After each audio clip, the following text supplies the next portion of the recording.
Hello friends, मैं Sanjay Kumar Sharma NKS study point के online class में आपका सबका स्वागत करता हूं, अभिनंदन करता हूं। आज मैं आपके सामने कक्षा 10 के एक महत्वपूर्ण प्रकरण जिसका नाम है वाच्य, इसके बारे में आपसे वार्तालाप करूंगा। सबसे पहले मैं बता देता हूं आपको वाच्य क्या होता है। वाच्य किसी भी बात को कहने का तरीका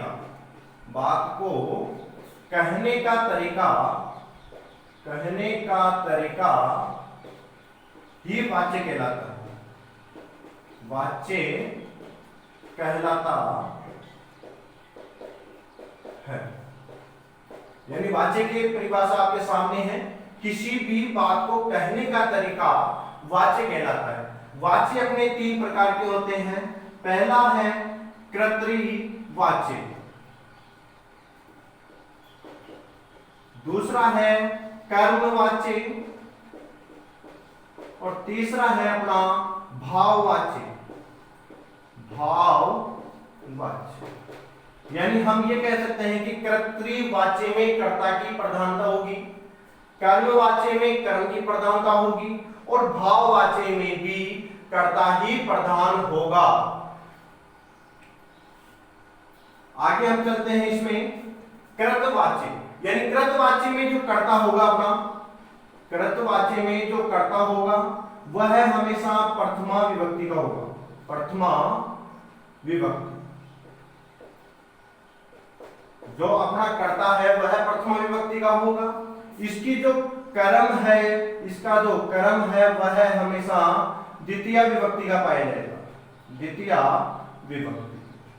और इसका जो क्रिया है अपनी वह लगती है कर्ता के अनुसार। यानी इस कहने का मतलब यह है कि अगर हमारा कर्ता एक वचन का है तो अपनी क्रिया एक वचन की होगी।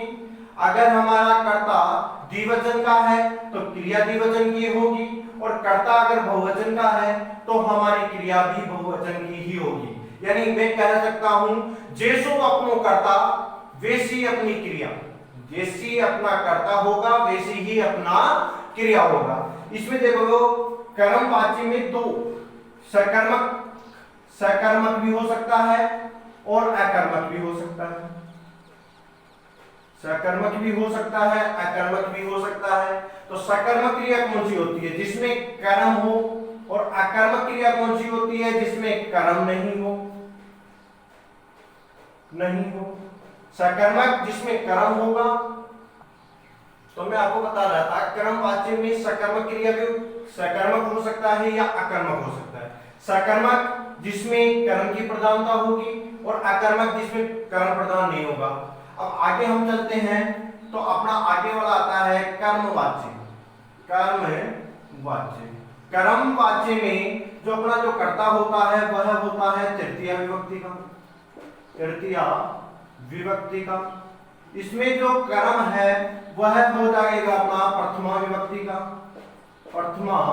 विभक्ति। लेकिन इसमें एक बात ध्यान रखनी है कि आपको जो कर्म है वह हमेशा सकर्मक दिया जाएगा। सकर्मक ही कर्म होगा। उसके बाद में हम चलते हैं क्रिया में। तो क्रिया यहां पर चलती है कर्म के अनुसार। इसमें क्रिया किसके अनुसार लगाई जाएगी? कर्म के अनुसार लगाई जाएगी। ये मैं आपको पहले भी बता चुका हूं कि जैसा अपना कर्ता होगा वैसी अपनी क्रिया होगी, और इसमें भी वही है, जैसा अपना कर्म होगा वैसी अपनी क्रिया होगी। अगर हमारा कर्म एक वचन का है तो अपनी क्रिया एक वचन की होगी। अगर हमारा कर्म द्विवचन का है तो अपना क्रिया भी द्विवचन की होगी, और अगर हमारा कर्म बहुवचन होगा तो अपनी क्रिया भी बहुवचन की ही होगी। उसके बाद में हम चलते हैं भाववाच्य में। भाववाच्य में जो कर्ता होता है वह तृतीय विभक्ति का होता है। तृतीय विभक्ति, इसमें कर्म की प्रधानता नहीं होती। कर्म की इसमें प्रधानता नहीं होती, और इसकी जो क्रिया है वह कर्ता के अनुसार लगाई जाएगी, कर्ता के अनुसार।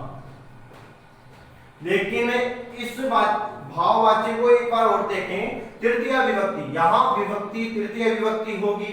इसका जो कर्ता है वह एक वचन का भी हो सकता है, द्विवचन का भी हो सकता है, या बहुवचन का भी हो सकता है, लेकिन इसकी जो क्रिया है वह केवल और केवल एक वचन में ही चलाई जाएगी। तो हम चल रहे थे कि वाच्य में जो कृतवाच्य है, कृतवाच्य का जो कर्ता होता है वो कौन सी विभक्ति का होता है? प्रथमा विभक्ति का। कर्म द्वितीय विभक्ति, यानी कर्म सकर्मक भी हो सकता है और अकर्मक भी हो सकता है। इसकी जो क्रिया है वो किसके अनुसार? कर्ता के अनुसार लगाई जाएगी। ये मैंने आपको पहले भी बता दिया है कि अगर हमारा कर्ता एक वचन का होगा तो हमारी क्रिया एक वचन की होगी, कर्ता बहुवचन है तो क्रिया बहुवचन की होगी। उसके बाद में कर्मवाच्य में जो कर्ता होता है वह तृतीय विभक्ति का होता है, कर्म प्रथमा विभक्ति का होता है, ये सकर्मक होगा, और क्रिया कर्म के अनुसार वो ऊपर वाली बातें इसमें है कि अगर हमारा कर्ता एक वचन का होगा तो हमारी क्रिया भी एक वचन की होगी, जिसमें हमारा कर्म एक वचन का होगा तो हमारा क्रिया भी एक वचन की ही होगी। भाववाच्य में कर्ता तृतीय विभक्ति का होगा, कर्म की प्रधानता नहीं होगी और क्रिया कर्ता के अनुसार लगाया जाएगा। इसमें आपको एक भाववाच्य में नोट करना है कि भाववाच्य में कर्ता तो एक वचन का, द्विवचन का या बहुवचन का हो सकता है, लेकिन इसके साथ क्रिया हमेशा एक वचन की ही आपको प्रयोग में लेनी है। अगर आप इस टेबल को स्क्रीनशॉट लेना चाहते हो तो ले सकते हो।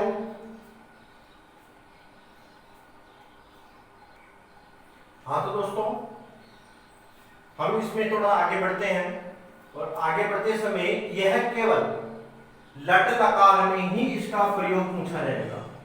लट लकार में ही इसका प्रयोग किया जाएगा, यानी लट लकार वर्तमान काल में ही इसका प्रयोग किया जाएगा। इसके लिए आपको कुछ धातुएं याद करनी है। एक लट लकार की धातु याद करनी है, लट लकार।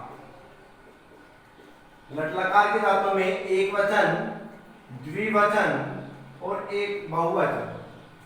तो मैं यहां पर आपको लिख रहा हूं, सहायक धातु है अति, अतः, अंति, असि, अथ, अथ,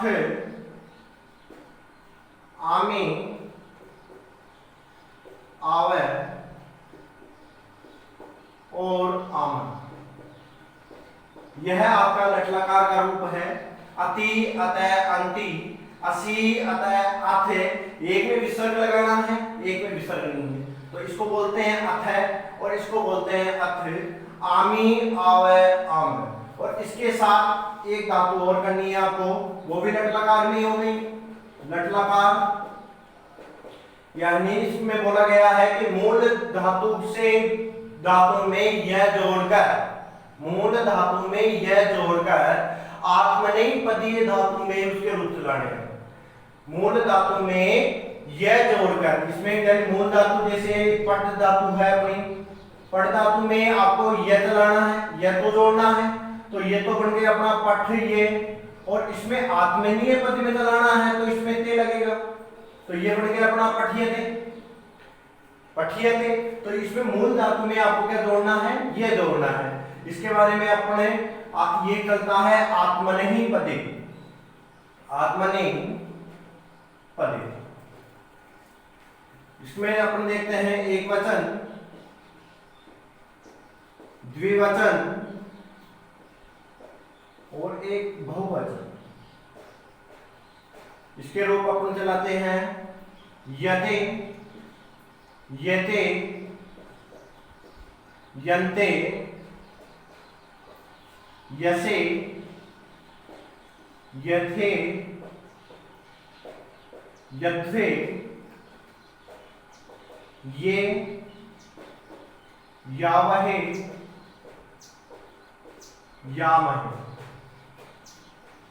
तो दोस्तों आपको ये दोनों धातुएं अच्छी तरह याद होनी चाहिए। एक बार मैं वापस बता देता हूं। अति, अतः, अंति, असि, अतः, अथ, आमी, आवय, आमय, और एक दूसरी धातु है यते, येते, यन्ते, यसे, यथे, यध्वे, ये, यावहे, यामहे।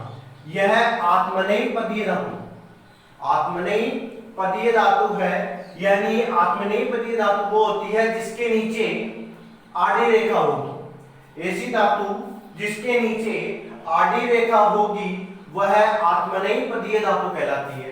जैसे आत्मनेपदीय धातु में अपन बोल सकते हैं धातु, इसमें अपन बोल सकते हैं शीड़ धातु है, शीड़ धातु है, एद धातु है, शीड़ धातु है, एद धातु है, व्रत धातु है। इनमें आपको एक लाइन दिखाई देगी इस प्रकार से। यह आड़ी रेखा है, तो जहां पर आड़ी रेखा आपको मिल जाती है वहां पर आत्मनेपदीय धातु कहलाती है। वह धातुएं तो ये हो गई अपनी आत्मनेपदीय धातु। जैसे शीड़ धातु है, एद धातु है, व्रत धातु, यह अपने आत्मनेपदीय धातु कहलाती है क्योंकि आपने देखा होगा इनके नीचे एक आड़ी लाइन है। और आत्मनेपदीय धातु वही कहलाती है जिनमें आड़ी रेखा होगी। आप अगर इनका स्क्रीनशॉट लेना चाहते हो तो आप ले सकते हो।